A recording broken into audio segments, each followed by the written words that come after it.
Heavenly Places, a devotional by Ellen G. White. Sweet Communion with our Saviour, March 6th. That which we have seen and heard declare we unto you, that ye also may have fellowship with us, and truly our fellowship is with the Father, and with his Son, Jesus Christ. 1 John 1 verse 3. It is our privilege to taste the sweetness of communion with the crucified and risen Savior. But in order for this to be, self must be surrendered to God. Self-indulgence means that Christ is not followed in self-denial and cross-bearing.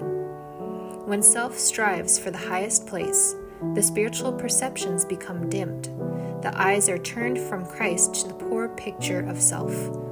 We cannot afford to become separated from Christ.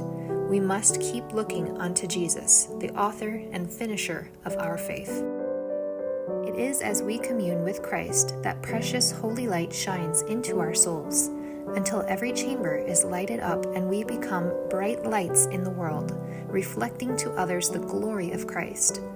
We are to keep Christ before us as the example of perfection. Communion with God is the life of the soul.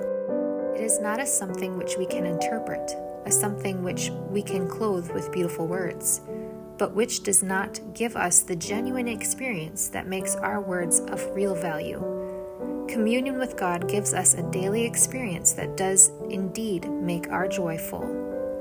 Those who have this union with Christ will declare in it spirit and word and work. Profession is nothing unless, in a word and work, good fruit is manifest.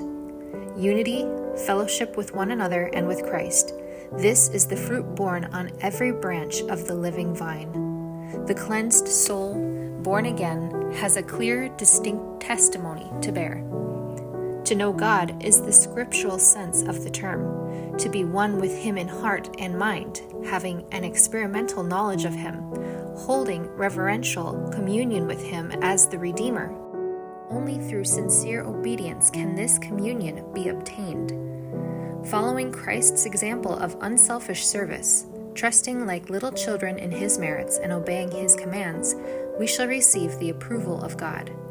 Christ will abide in our hearts, and our influence will be fragrant with His righteousness.